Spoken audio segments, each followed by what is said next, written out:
In today's Your Healthy Family, I'm following up for you. A couple of weeks ago, ahead of Mick Jagger's heart surgery, I told you he might have a procedure that's called a TAVR to replace a failing aortic heart valve. Well, turns out he did have a transcatheter aortic valve replacement. But what drew less attention was the too often undiagnosed condition that led to the rock star's procedure. Heart valve disease is a significant public health problem. It's one of the most significant and one of the most underdiagnosed and undertreated deadly diseases that there is. If you get to be 70, you have somewhere between an 8 and 12% chance of having significant heart valve disease.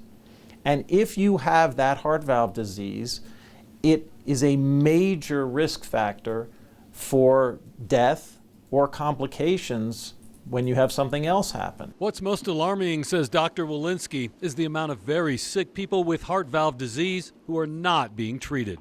With aortic stenosis, we're only treating a third of the patients who have symptomatic severe aortic valve stenosis. And that means those people, 50% of those people will be dead in 2 years.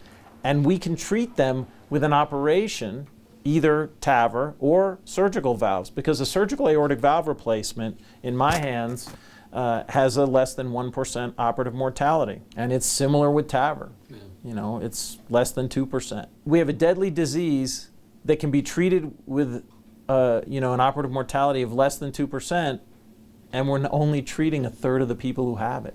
So how would you know if you have undiagnosed heart valve disease? It breaks down into a few categories and symptoms. People get into their 70s, even 60s sometimes, but 70s, certainly 80s, and they think they're just slowing down, right? They're fatigued. They're short of breath. They might have the occasional chest pain. They might be lightheaded. Any of those things, it's easy to write off as age. And that's part of the reason why it's underdiagnosed. If you fit into those categories, Dr. Walensky says, make sure you discuss your symptoms in detail with your doctor. In my next story, I'll tell you about a very prestigious recognition UC Health Memorial here in the Springs has received when it comes to heart care, and they're the only hospital in Colorado to earn this recognition for your healthy family. I'm Ira Cronin. For more health stories, head to yourhealthyfamily.com.